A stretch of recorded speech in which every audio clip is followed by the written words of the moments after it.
As I mentioned, risk again top area, then followed by cost, followed by opportunity. If you do not follow up with the succession planning or succession management, what are the areas that concern you? Okay, this is just for you all to reference. Basically, think about the risk, cost, and opportunity available to all your staff. I mentioned about organization effectiveness earlier.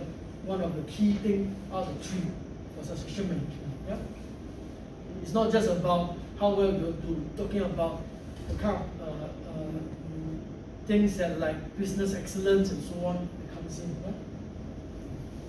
Yeah? Okay.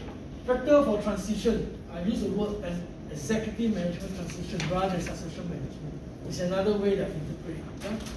Even originally, this program title is called transition management, which Anthony said, people may not clear. We may ask me to draft out the program. I call it transition management. I call it TM.